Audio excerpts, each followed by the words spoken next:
Jumpa kembali di MD Journey Inspiration of Life. Pagi ini saya mau coba sharingkan teman-teman dengan apa tema 4 tahapan proses rohani jika kita menghendaki memberi persembahan yang benar bagi Tuhan. Jadi nanti ada perkataan dalam firman seperti itu teman-teman. Jadi bagaimana kita memberikan persembahan yang benar bagi Tuhan itu. Itu prosesnya adalah bagaimana kita mengalami 4 tahapan proses rohani kita jika kita menghendaki memberi persembahan yang benar bagi Tuhan.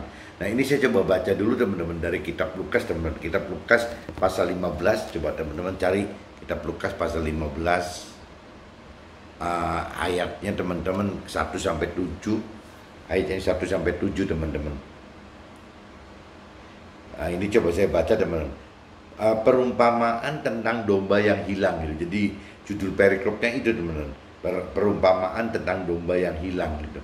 Nah, para pemungut cukai dan orang-orang berdosa biasanya datang kepada Yesus untuk mendengarkan Dia. Maka bersungut-sungutlah orang-orang Farisi dan ahli Taurat, katanya, ia menerima orang-orang berdosa dan makan bersama dengan mereka gitu. Lalu ia mengatakan perumpamaan ini kepada mereka gitu. Siapakah di antara kamu yang mempunyai domba 100 ekor domba, dan jikalau ia kehilangan seekor di antaranya, tidak meninggalkan yang 99 ekor di padang gurun dan pergi mencari yang sesat itu sampai ia menemukannya gitu. Dan kalau ia telah menemukannya, ia meletakkan di atas bahunya dengan gembira. Dan setibanya di rumah, ia memanggil sahabat-sahabat dan tetangga-tetangganya, serta berkata kepada mereka, bersukacitalah bersama-sama dengan aku, sebab dombaku yang hilang itu telah kutemukan itu. Aku berkata kepadamu, demikian juga akan ada sukacita di sorga karena satu orang berdosa yang bertobat, lebih daripada sukacita karena 99 orang benar yang tidak memerlukan pertobatan. Jadi firman Tuhan lebih menekankan teman-teman bagaimana kita benar-benar kita ini butuh bagaimana untuk coba masuk ke dalam kebenaran Tuhan dengan cara yang memberikan firman Tuhan agar orang yang belum mengerti akan firman Tuhan itu bisa mengerti firman Tuhan, teman-teman. Nah, waktu sesama kita mengerti akan firman Tuhan, otomatis ya jadi akhirnya orang itu diselamatkan, teman-teman. Intinya gitu. Tapi yang aneh, teman-teman, kalau cerita firman Tuhan yang agak jadi bukan agak ya, yang irasional. Contoh di sini di ayat 4-nya teman-teman, di ayat 4-nya gitu. Jadi siapakah di antara kamu yang mempunyai 100 ekor domba, dan jikalau ia kehilangan seekor di antaranya, tidak meninggalkan yang 99 ekor di padang gurun dan pergi mencari yang sesat itu sampai ia menemukannya. Nah, ini coba kalau teman-teman cermati gitu ya. Ini apakah iya kalau kita sebagai dimasuk dalam perumpamaan ini, apa benar nggak kalau kita berandai-andai kita punya seekor domba, teman-teman, ada satu yang hilang gitu, tersesat, berarti kan yang sisa dengan kita kan ada 99 gitu. Ini cerita dalam hutan nih, teman-teman. Nah, wajar nggak sih kalau seandainya kita malah meninggalkan yang 99 ekor itu gitu ya, kita malah sengaja mencari 1 ekor yang hilang. Kalau ukuran manusia rasanya bukan begitu kan, benar. Kalau kita bicara pakai rasio manusia gitu, rasio manusia akan merasa lebih memilih, lebih rela, lebih legowo. Ya sudahlah, kehilangan yang satu juga nggak apa-apa. Toh kita masih punya 99 ekor gitu. Nah, kalau dengan pola pikir firman Tuhan beda, teman-teman. Jadi satu pun itu sangat berarti sekali gitu. Jadi bagaimana caranya? Ya akan mencari yang 1 ekor yang jelas-jelas sudah hilang dan tersesat. Kalau yang 99 itu kan belum hilang dan tidak tersesat, teman-teman. Jadi kalau diibaratkan dalam firman Tuhan itu ya begitu, teman-teman. Jadi lebih prioritaskan bagaimana caranya firman Tuhan katakan keselamatan akhirat untuk kita itu lebih penting gitu, teman, dibanding ya 99 orang yang memang ya tidak tersesat gitu. Nah, ini cuman sulit sekali untuk dapat diterima oleh akal sehat dan oleh rasional gitu. Orang dunia pada umumnya pasti yang akan memilih menjaga yang 99 ekor gitu yang ada ya, dan mungkin rela atau terima nasib bahwa yang 1 ekor itu tersesat hilang gitu. Ya itu seperti itu. Tapi firman Tuhan kebalik teman-teman. Jadi makanya banyak sekali yang dikatakan bahwa firman Tuhan itu aneh gitu ya, tidak rasional bagi orang-orang dunia itu seperti itu teman. Nah kita ini diajar terus akan firman Tuhan itu untuk hal-hal seperti ini teman. Jadi bagaimana caranya kita benar-benar apabila kita mau gitu mau mengenal Tuhan lebih lanjut, ya kita akan terus menghadapi firman-firman yang menurut dunia itu ya irasional itu teman-teman. Nah ini saya sudah bacakan di kitab Lukas teman-teman, pasal 15 ayat 17 di ayat 4 khususnya. Ini sudah satu hal yang irasional gitu. Jadi bagaimana caranya ya istilahnya firman Tuhan ajarkan yang namanya kita sendiri atau kita punya tugas teman-teman. Bagaimana untuk menjadi alat Tuhan agar jangan sampai ada satu orang pun yang tidak selamat gitu. Itu Tuhan intinya gitu. Firman Tuhan hendaknya begitu. Nah ini saya coba cross check teman-teman dengan kitab Roma teman-teman. Kitab Roma, coba teman-teman cari kitab Roma pasal 12 teman-teman.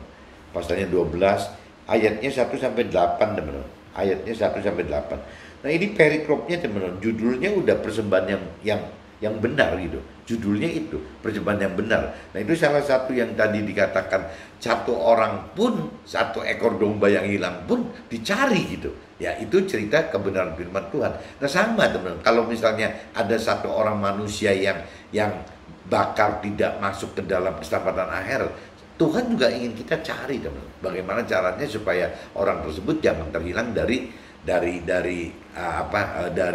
sorga gitu. Tuhan pengen semua orang masuk sorga gitu. Nah ini saya baca dulu teman-teman supaya sharingnya lebih kena gitu. Ini judulnya perikopnya persembahan yang benar teman-teman.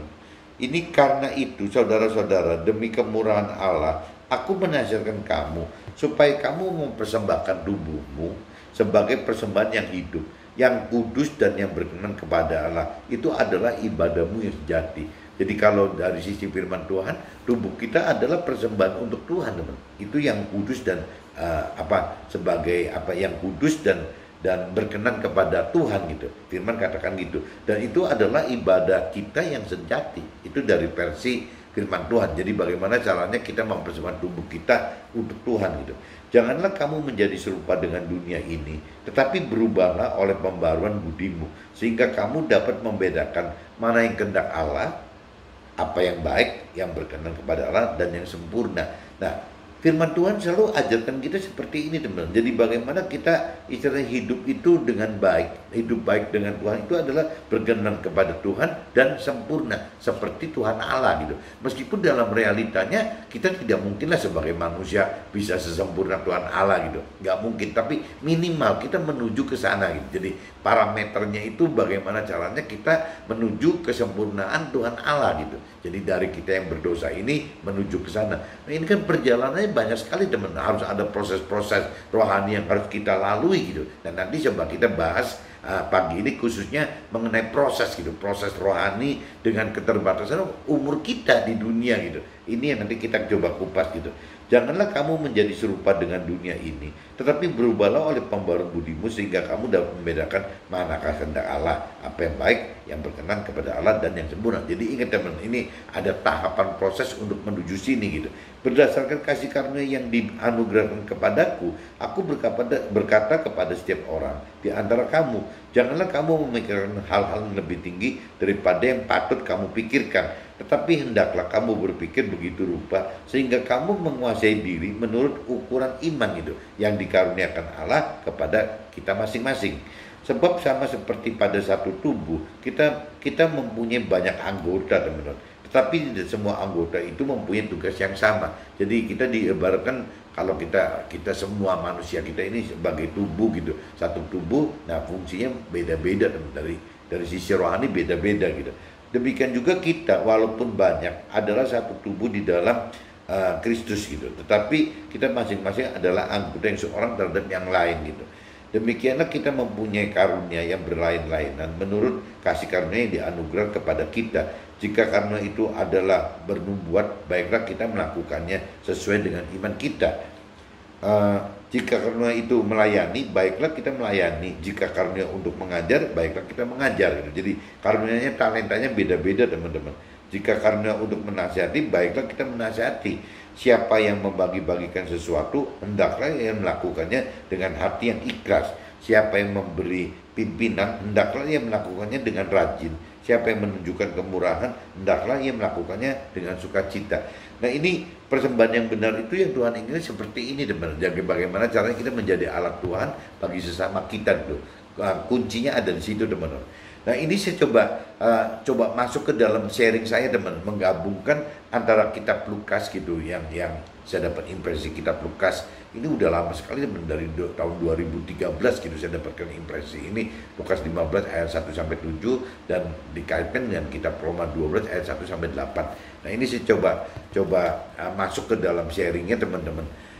Firman di kitab Lukas gitu, ayat pasal 15 ayat 7 katakan, demikian juga akan ada sukacita di sorga karena satu orang berdosa yang bertobat, lebih daripada sukacita karena 99 orang benar yang tidak memerlukan pertobatan gitu.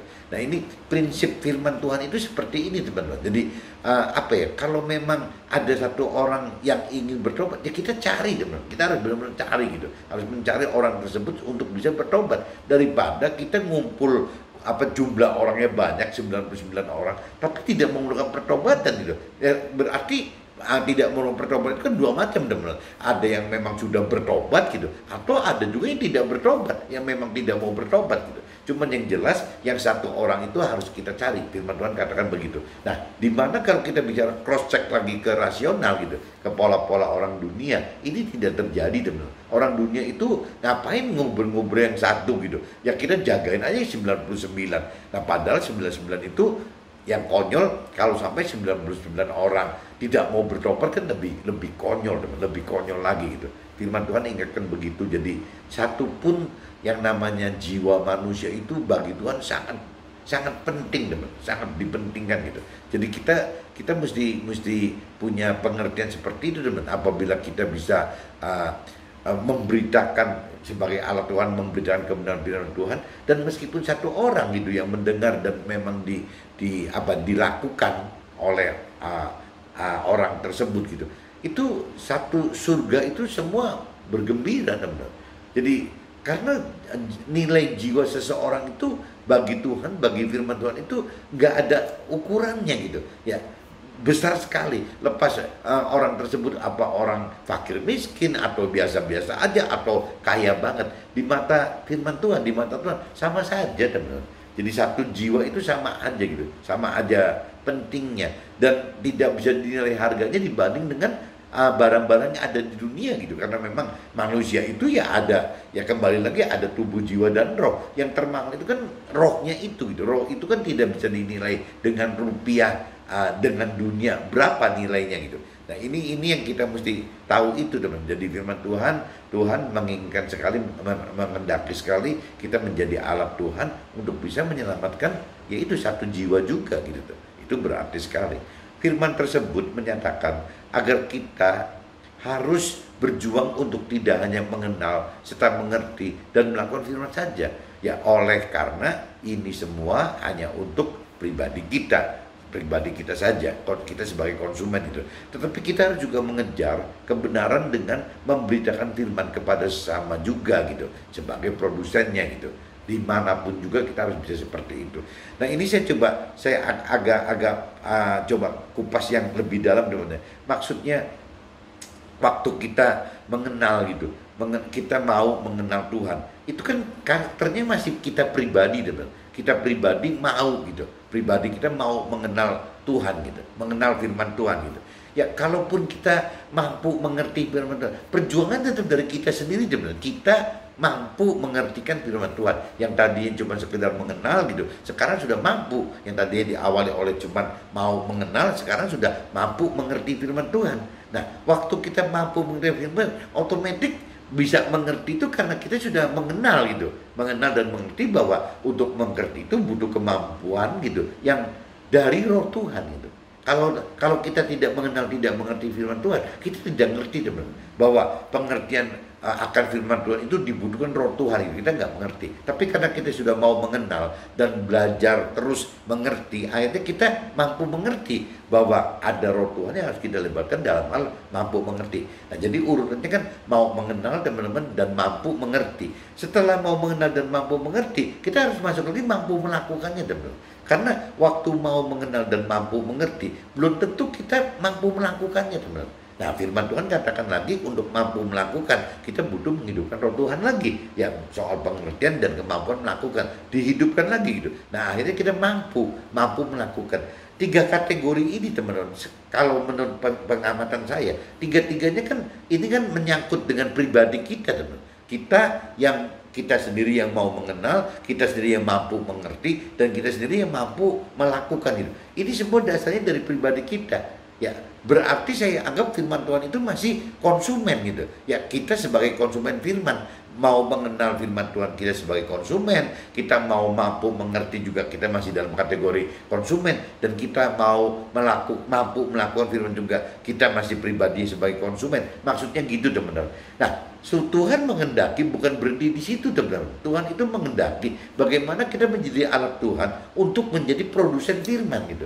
Nah, waktu menjadikan produsen firman berarti ada tahapan keempat, teman-teman. Ada tahapan keempat adalah bagaimana kita harus bisa memberikan firman Tuhan, harus mampu memberikan firman Tuhan gitu. Jadi tidak bisa cuma egois diem ya dalam 3 yang tadi hanya sebagai konsumen gitu. Tuhan pengen kita sebagai produsen, bagaimana menghasilkan firman Tuhan gitu untuk sesama kita. Nah, waktu kita ingin menghasilkan, Tuhan menginginkan kita menghasilkan firman untuk sesama kita, ya otomatis kita mesti memberitakan firman, teman. Nah, parameter memberitakan firman itu yang tadi, satu orang dapat mendengar pemberitaan firman dari kita saja, itu isi surga udah disenangkan, disukacitakan gitu. Nah, ini yang teman-teman mesti perhatikan bahwa jadi tahapnya kita seperti itu, teman-teman. Ada 4 tahapan yang kita harus lalui, di mana kadang-kadang jangan-jangan kalau orang dunia itu belum atau tidak melakukan itu, teman-teman. Ya, jadi tahapan mau mengenal tidak dilakukan, tahapan mampu mengerti nggak dijalankan, tahapan mau mampu melakukan juga tidak jalan, boro-boro untuk bicara bagaimana memberikan firman Tuhan gitu. Ya, ini akhirnya nggak jalan semua. Nah, yang repot juga kalau orang yang punya keyakinan, teman. Saya sering takut banget gitu. Kalau seandainya orang keyakinan yang percaya Tuhan dan mengaku sudah mengenal Tuhan, tapi dalam realitinya juga tidak begini, teman-teman. Ya, tidak mengalami tahapan rohani, proses rohani seperti ini, tidak mengalami bagaimana untuk mau mengenal Tuhan, tidak mengalami bagaimana untuk mampu mengenal firman Tuhan, tidak mampu melakukan firman Tuhan. Ya apalagi memberitakan firman Tuhan gitu. Ini makin susah lagi gitu. Bahkan dunia katakan, atau orang-orang punya keyakinan katakan, ngapain sih, kita kan bukan tugasnya sebagai rohaniawan, kenapa kita mesti memberikan firman? Loh, firman Tuhan memang katakan seperti itu kok. Tidak dikatakan bahwa untuk memberikan firman Tuhan itu harus rohaniawan saja. Tidak, semua manusia itu Tuhan akan pakai sebagai pemberita firman gitu. Kenapa? Karena itu sebagai persembahan yang benar di mata Tuhan gitu, bagi Tuhan. Nah, ini yang teman-teman harus ngerti gitu. Jadi satu saat kita harus bisa menjadi produsen firman. Jangan sampai kita seumur hidup sampai meninggal, ya sampai keburu meninggal, kita hanya sebagai konsumen firman. Nah, apalagi kalau sampai orang dunia atau orang punya keyakinan yang sama sekali tidak ada kaitan hidupnya dengan firman. Itu lebih konyol lagi, teman-teman. Malah saya khawatir sekali kalau itu tidak melakukan firman, otomatis konsekuensinya adalah binasa gitu. Karena masuk ke dalam neraka, karena kategori neraka itu adalah orang berdosa. Orang berdosa adalah orang yang tidak melakukan firman Tuhan gitu. Hidupnya tidak dengan sesuai perintah firman, itu resikonya masuk ke neraka gitu. Jika kita mengasihi Tuhan secara nyata, maka bentuk mengasihi Tuhan adalah identik dengan hidup yang harus dengan tahapan proses rohani dimulai dari, nah ini kalau kita mau cerita hidup untuk Tuhan ya seperti ini gitu. Harus dalam bentuk mengasihi, dalam bentuk yang nyata. Nah, apa sih? Yaitu mengenal, mau mengenal, mampu mengerti, ya, serta mampu melakukan, dan juga mampu memberikan firman Tuhan kepada sesama kita gitu. Meskipun hanya satu, ya hanya satu pun itu sangat berharga gitu. Jadi kembali lagi, kalau kita memang wujudkan kasih kita kepada Tuhan dalam bentuk melakukan firman, ya kita melakukan 4 tahapan proses rohani ini, teman-teman. Nggak bisa menghindar gitu. Nah, tahapan proses rohani gitu, tahapan proses rohani uh, Musa ini cerita kan, ini kan orang kan tahapan rohani kan beda-beda teman. Tapi kalau saya umpamakan yang kejadian di Musa gitu, apa yang terjadi di Musa? Musa itu kalau saya hitung itu mengalami 3 tahapan gitu. Ya 3 tahapan. Jadi tahapan dari umur lahir sampai umur 20 tahun ya mengenal Tuhan, baru mengenal Tuhan gitu. Jadi dia itu ya ada hidup di Firaun gitu ya. Dia cuma sekedar bagaimana mengenal Tuhan. 20-40 tahun mulai teman mengerti gitu tentang akan Tuhan.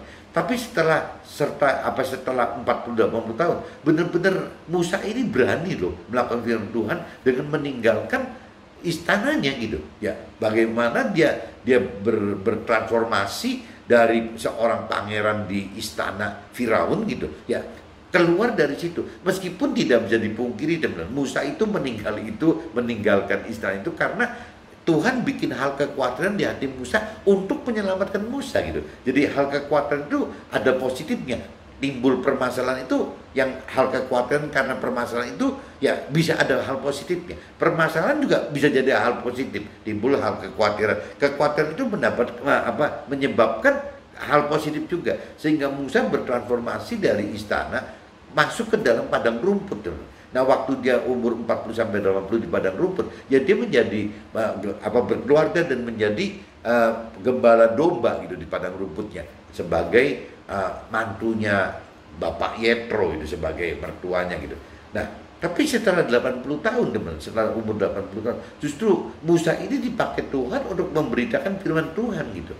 Ya, di sepanjang perjalanan padang gurun itu. Jadi Tuhan pakai Musa itu bagaimana untuk mengawal 2 juta orang katanya gitu, yang menyeberangi satu kota yang dituju sesuai yang Tuhan kendaki, rancangkan gitu. Akhirnya dibawa orang-orang umatnya ini dibawa dari 40 tahun teman-teman di padang gurun. Jadi kalau dihitung matematisnya, Musa itu mengalami masa pendidikan untuk bisa mampu melakukan firman Tuhan dan menuju kepada memberitakan firman Tuhan itu 40 tahun juga loh teman. Jadi 40 tahun digembleng di dalam padang rumput itu dari 40 sampai 80 tahun, dan 80 sampai 120 tahun itu menjadi gembala manusia gitu. Jadi 40 sampai 80 tahun itu menjadi gembala domba, tapi umur 80 sampai 120 itu adalah menjadi gembala manusia gitu. Nah, ini kita bagaimana gitu. Nah, ini kalau saya pelajarin beda-beda teman. Proses itu beda-beda gitu. Nah, cuman kalau saya ambil matematisnya gitu, kita ambil matematis jika kita mengacu pada batasan umur yang di firman Tuhan. Firman Tuhan katakan bahwa batasan umur kita itu dinyatakan 70-80 tahun. Nah, saya jadi ambil matematisnya dan saya cross check dengan apa yang terjadi dalam hidup saya gitu. Nah, ini kalau saya baca dari sisi ada kunci umur 80 tahun, ya maka tahapan proses akan bisa terbagi secara matematis teman-teman menjadi 4 tahapan. Itu yang saya alami gitu, 4 tahapan. Jadi bagaimana ini dalam 4 tahapan ini kan berbeda dengan tahapan Musa yang tadi saya menduga-duga 3 tahapan gitu. Ini satu contoh 4 tahapan buat saya pribadi gitu. Tapi bisa juga mungkin teman-teman 5 tahapan atau apa, saya juga nggak ngerti gitu. Apa 3 tahapan, apa 2 tahapan, saya nggak ngerti. Tapi kalau buat saya pribadi, saya mengacu kepada 4 tahapan dengan parameter umur manusia itu 80 tahun teman. Musa kan bisa tahu 120 tahun kan setelah kita baca kitab suci. Tapi waktu Musa itu kan Musa juga nggak ngerti itu umurnya sampai berapa. Begitupun kita teman-teman. Ya nanti Tuhan ambil kita umur berapa gitu, jemput kita umur berapa. Kita nggak ngerti teman-teman. Tapi kalau bicara firman Tuhan dibatasi 80 tahun gitu. Nah, jadi saya ambil patokannya 80 tahun aja. Kalau 80 tahun saya cross check dengan kehidupan saya, ternyata saya mengalami 4 tahapan teman. Kalau memang batas saya umur 80 tahun. Ceritanya kalau di atas 80 tahun ya ceritanya lain, mungkin jadi lebih panjang gitu masa pelayanan menjadi alat Tuhannya gitu. Tapi kalau sampai umur 80 teman-teman, ya tahapannya ya begini teman. Proses setiap orang akan beda, selalu berbeda kan. Jadi kalau memang sesuai dengan karakter dari manusia sebenarnya gitu. Jadi karakter manusia seperti itu, makanya di 3 tahapan sampai dari 0 sampai 120 tahun. Karakter saya seperti ini, saya anggap umur saya 80 tahun, ya saya asumsikan seperti itu teman-teman. Jadi terbagi menjadi 4 tahapan gitu. Nah, tahapan ini saya bagi satu teman-teman. Dari 0 sampai 20 tahun, ya belajar mau mengenal gitu, mau mengenal firman Tuhan gitu. Ya saya mau belajar mau mengenal firman Tuhan itu ya karena saya kebenaran nggak tahu bagaimana kok jadi di sekolahan yang Nasrani gitu. Padahal waktu itu iman saya bukan di Nasrani, ya iman saya itu masih lebih condong ke adat istiadat atau tradisi saja gitu. Umumnya seperti itu saja. Tapi saya dari taman kanak-kanak sudah masuk ke dalam satu sekolah yang memang basicnya Nasrani, teman-teman. Nah, itu saya alami dari kurang lebih umur 0 sampai 20 dah. Saya alami seperti itu. Jadi umur 5 setelah TK saya masuk gitu 4-5 tahun. Nah, saya alami seperti itu. Nah, yang tahap keduanya teman-teman, misalnya dari 20 sampai 40 tahun. Yang saya rasakan itu ya belajar gitu, belajar mampu untuk mengerti akan firman Tuhan. Nah ini mulai nih, ya saya mulai kenal dengan teman-teman rohani yang memang Nasrani, teman-teman rohani, mentor rohani yang Nasrani. Begitupun juga saya ketemu teman-teman yang banyak dari Muslim, saya diajar gitu dari agama lain.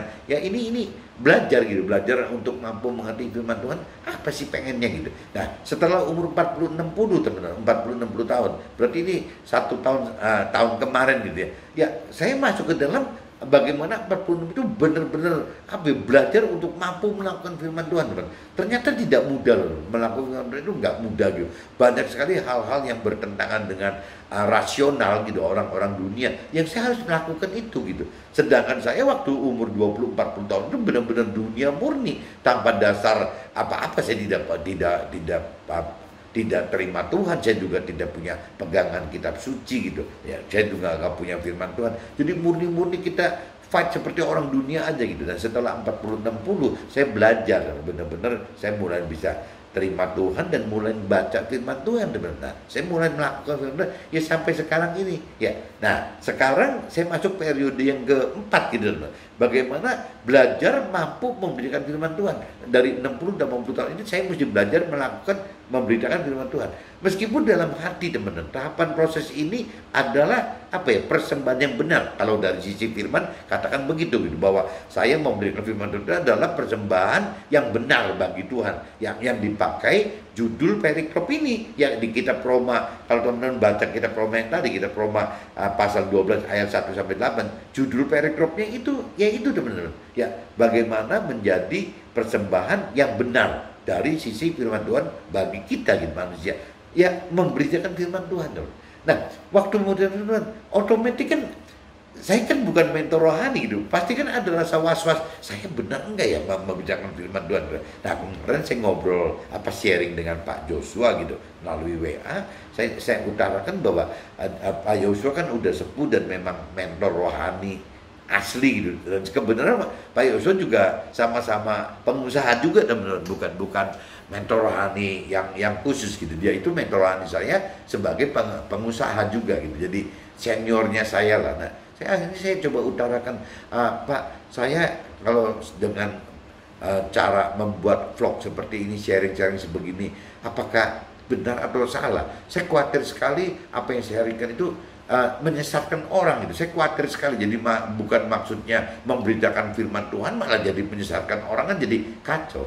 Jawab Pak Yosua di luar dugaan gitu tuh. Pak Yosua jawab bahwa yang namanya urusan Tuhan biarlah nanti Tuhan yang jalan. Yang penting saat kita sharing gitu, ya kita tidak punya niatan apa-apa, ya kita cuma bagaimana memberitakan firman Tuhan.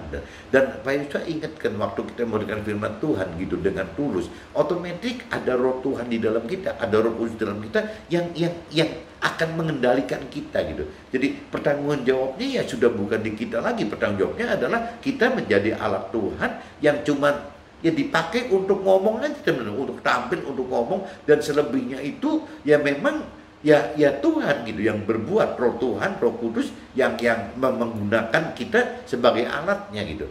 Nah jadi saya kepikir ya benar juga Pak Yosua. Saya bilang, saya beberapa kali kalau saya bikin vlog itu kadang-kadang saya juga nggak ngerti loh teman-teman apa yang saya mau utarakan, cuman garis besarnya aja. Saya mengalami seperti ini dan detail waktu saya bisa ngomong setengah jaman gitu, setengah jam lebih sedikit ini, saya nggak ngerti dari mana.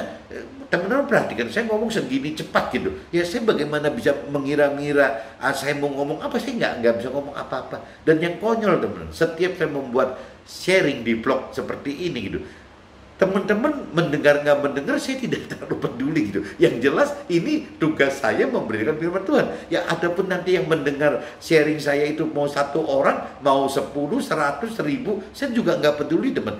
Tahu karena ada firman katakan kalau ada 1 orang yang mau mendengar saja sudah seisi surga udah happy kok. Tapi kalau buat saya pribadi, kalaupun tidak ada 1 orang mau mendengar, buat saya tetap saya men-sharingkan, memberitakan kebenaran firman Tuhan itu karena memang apa ya, perintah Tuhan gitu. Ya bagaimana ya untuk menjadi persembahan yang benar bagi Tuhan. Hidup saya dipersembahkan yang benar bagi Tuhan. Ya katanya untuk memberitakan firman.